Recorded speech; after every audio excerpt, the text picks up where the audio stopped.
Hi, welcome to Kiruthika's kitchen. இன்னைக்கு நம்ம என்ன பார்க்க போகிறோன்னா 1 கிலோ பிரியாணி செய்ய போகிறோம். வாங்க தேவையான பொருள் என்னன்னு பார்ப்போம். தேவையான பொருட்கள்: பட்டை, கிராம்பு, மிளகு, ஜீரகம், சோம்பு, கல்பாசி, ஜாதிபத்திரி, ஏலக்காய், பிரியாணி இலை. இதையெல்லாம் சேர்த்து நம்ம பொடி பண்ணிக்கலாம்.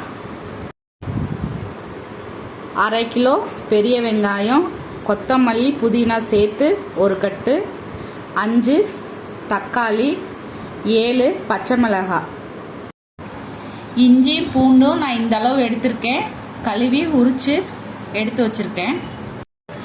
இஞ்சி பூண்டோட சேர்த்து ஒரு 20 சின்ன வெங்காயத்தையும் அரைச்சிக்கலாம். பிரியாணி மசாலா பொடி பண்ணி எடுத்துகிட்டு வந்துட்டேன். இஞ்சி பூண்டு சின்ன வெங்காயம் அரைச்சிக்கலாம். சின்ன வெங்காயம், பூண்டு, இஞ்சி அரைச்சிட்டு வந்தாச்சு. நான் பாத்திரத்தை அடுப்பில் வச்சதுக்கப்புறம் தான் அரிசிக்கு தண்ணி ஊற்றிருக்கேன். இது துளசி பச்சை, நான் 1 கிலோ அளவு எடுத்திருக்கேன். பாத்திரத்தை வச்சு நான் ஆயில் சேர்த்துருக்கேன். எண்ணெய் சூடாகிடுச்சு. வெங்காயம் சேர்த்துக்கலாம். அதுக்கப்புறம் இஞ்சி பூண்டு சேர்த்துக்கலாம். இஞ்சி பூண்டு சேர்த்தோன்னே தீயை கம்மியாக வச்சுக்கோங்க, ஏன்னா அடி பிடிக்க ஆரம்பிச்சிடும். வெங்காயம், இஞ்சி பூண்டு நல்லா வதங்கிடுச்சு. இப்போ தக்காளி, புதினா, மல்லி, பச்சை மிளகா சேர்த்து வதக்கிக்கலாம். எல்லாம் நல்லா வதங்கிடுச்சு. இப்போ அரைச்சி வச்ச பொடியை சேர்த்துக்கலாம்.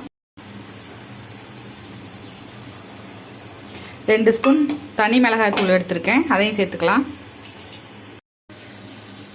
பொடியை சேர்த்ததுக்கப்புறம் வதக்கியாச்சு. சிக்கனை சேர்த்துக்கலாம். சிக்கன் நல்லா வதங்கிடுச்சு. தயிர் சேர்த்துக்கலாம். இந்த கரண்டியில் நான் 3 கரண்டி தயிர் சேர்த்துக்கிட்டேன்.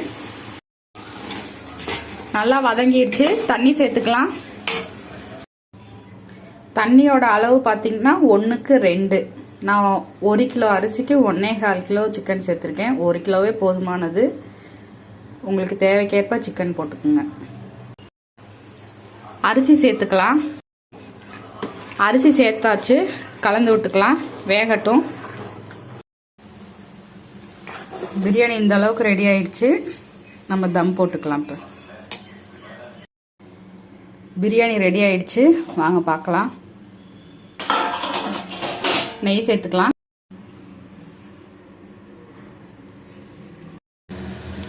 நெய் சேர்த்தாச்சு. கிண்டிக்கலாம்.